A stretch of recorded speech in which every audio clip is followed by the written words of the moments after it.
I was just looking for Diane Miller. Didn't expect to find you in a meeting with Brenda's lawyer.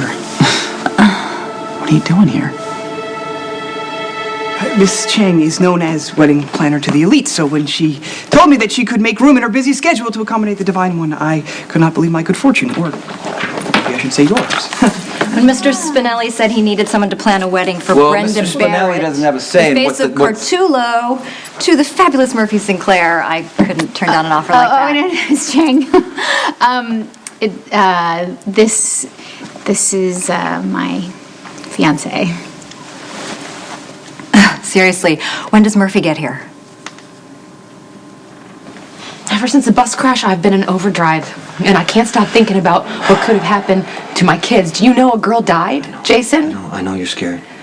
You gotta put your focus into something good. What's good for Michael? Because it can't be Abby. I want you to help me get Michael away from her.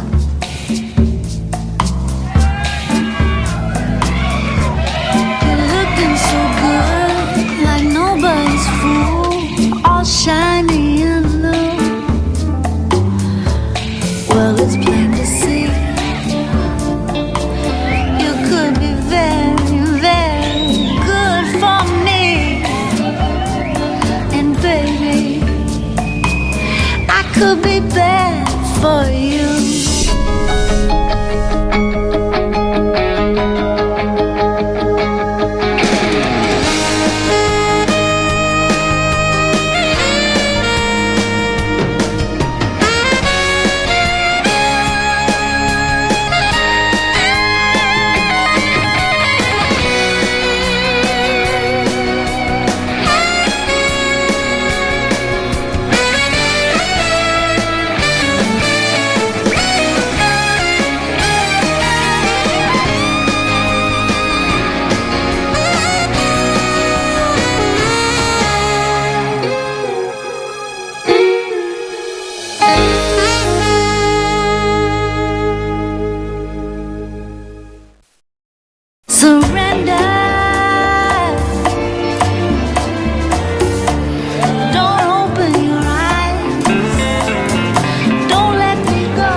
Spend the nighttime or more.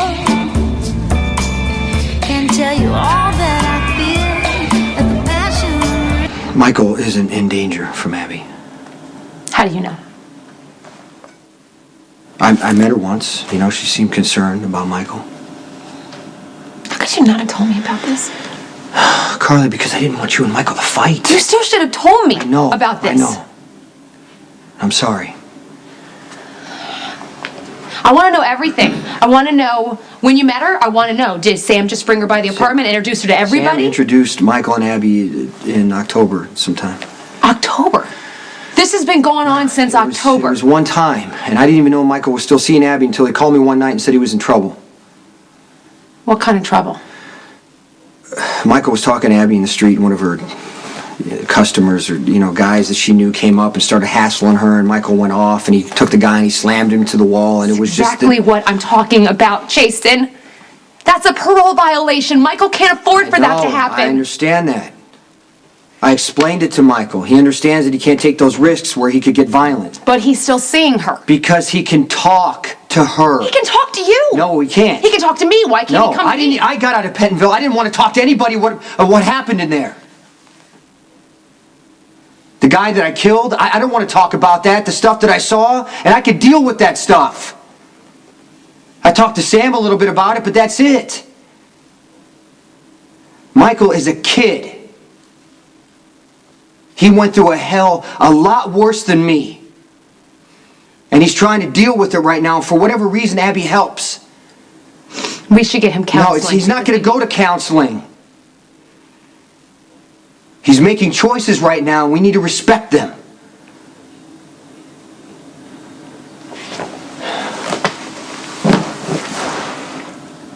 I'm so scared for him that it hurts.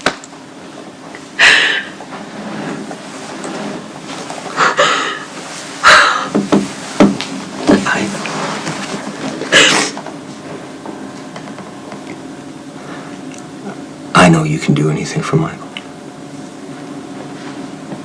Okay, even this. You just gotta stay cool about Abby. And you can scream at me, Carly, all you want. Please do not fight with Michael. Do not make him fight with you.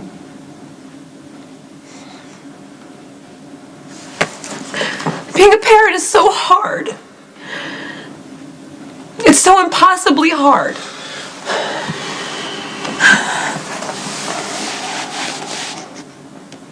The Jekyll fears the esteemed enchantress of nuptial niceties has leaped to a mistaken conclusion. What do you say? I was actually just about to introduce you to my fiancé, Sonny Corinthos. Oh, it's a pleasure to meet you. Corinthos, the gangster? Oh, good. She reads the papers.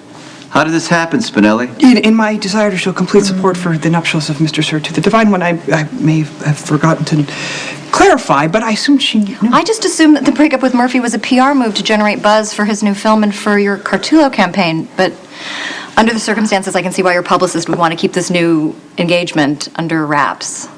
What's that supposed to mean? You know what, Miss Cheng? Cheng, whatever. Cheng. You can back out anytime you want. It's not too late. I'm not sure that would be fair to the Divine One. I think she should. No. You know what? I don't need a wedding planner. No, it doesn't matter to me who you marry. Really. I don't care if you're engaged to your plumber. Wow, sweetheart. You know what? We can just do this ourselves. Wait, you know what? Why don't you take a look I don't and need then to decide. see it. Wow, where's that? That's Florence. Yes. Do you like it? What? Miss Chang's reputation is worthy of the Divine One's special day. Honey, Come here. Do you want that? Is that what you want? Because if that's what you want, then that's fine. No, but I do. See, there's one phrase you won't have to rehearse. So, any chance Murphy Sinclair will attend the wedding? This is awkward. I'm sorry, I don't mean to leave you hanging. It's a very simple question. Do you have feelings for Brenda, yes or no? Okay, yes. I know her. She's a friend. She's my dad's fiance. She's about to become my stepmother. Are you attracted to her? Did you miss the part where I said she's going to be my stepmother? You know, you could ask to be reassigned from Brenda duty. On what grounds? The fact that it's a conflict of interest, that you guys are co-defendants in a lawsuit, that your dad is marrying her and it makes you uncomfortable. There's a lot of very easy reasons. Why is it such a problem for you all of a sudden? Dante, you've changed since she's come here. You're more guarded, you're not sleeping.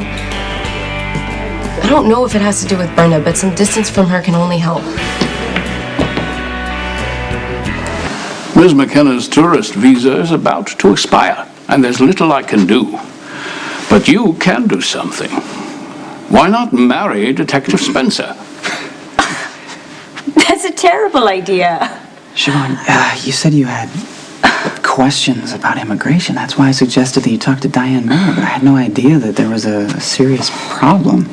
And with all due respect, Mr. Hoffman, where do you get off suggesting a green card marriage is the solution? Well, there's an obvious attraction between the two of you, and why not take it to its logical conclusion and help the young lady out? Unless Detective Spencer is already married. Divorced. Which is irrelevant. Well, marriage, then, is the perfect solution. You were brought in to defend Brenda and Dante in a wrongful death suit, am I correct? Hmm? Why are you anywhere near Siobhan's business?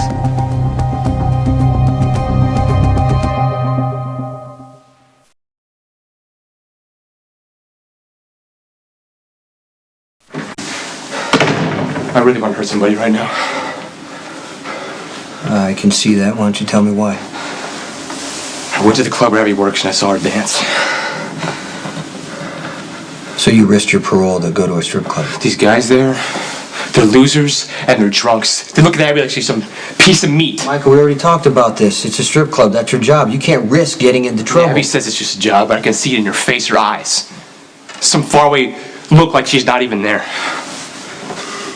Then some guy started throwing money at her and I wanted to snap his neck. You didn't. Made me sick. It made me feel like I was trapped in my cell with Carter again.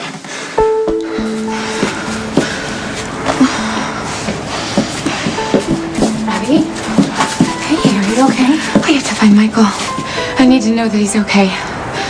Damn it. I told him not to come to the club. I never wanted Michael to see me at work. Showed up at Women's. He saw me on stage. The look on his face, I looked out and I saw him. And then he just got up and ran out. Abby, I am so sorry. I never meant for this to get so complicated. I am not sorry that you introduced us. He's the best thing that's happened to me in a long time, but his mother is dead set against us, and what just happened makes her right. He was devastated. That's why I have to find him and fix this. I went to see Ms. Miller to find out about my legal options. Yeah? Mr. Hoffman happened to be here, and he said... Happily, I am an expert in international law, immigration matters included, and I'm agreeable to taking on a case for tax reasons. Well, Siobhan doesn't need a handout. After everything we've been through, the best you can come up with is a green card wedding? And then you embarrass me further by bringing it up in front of Lucky without asking my permission. It's a matter of money. I already told you. I can cover the costs. That's the reason I didn't want to tell you. You've done enough without having to marry me or pay the likes of him. Well, it's your call. Excuse me? Lucky, I'm sorry. I didn't know he was going to bring up marriage. It's okay. It's fine. You know, it's not the worst idea. Lucky! There was nothing wrong with that last apartment. For starters, the city view they advertised was of a brick wall. And did you see those roaches in the oven? It said they allowed pets. How could you not love the other one? Ground floor apartment? First of all, see, my cash flow is unreliable at best, and the hospital pays you next to nothing for the thankless task of saving lives, which, in my opinion, is criminal. You know, how do they get away? Stop changing the subject, okay? Did you not see the cute little garden in the back? Little, being the operative word. We could grow our own herbs. And the bay window off the kitchen with the window seating. Yeah, you throw in the leaky ceiling and the ancient plumbing, it's move-in ready. Okay, you're right, it does need some work, but by the time we're done with it, it could be really cozy. Well, by the time we're done with it, our year's gonna be happy. Yeah, you know, you're right. We should just get a furnished apartment and rent it month to month, just in case either one of us wants to bail. Hey, whoa. Nobody said anything about bailing. Okay? I'm just saying there's no need to waste money on unnecessary work. I agree, Ethan, okay? So just take yes as an answer.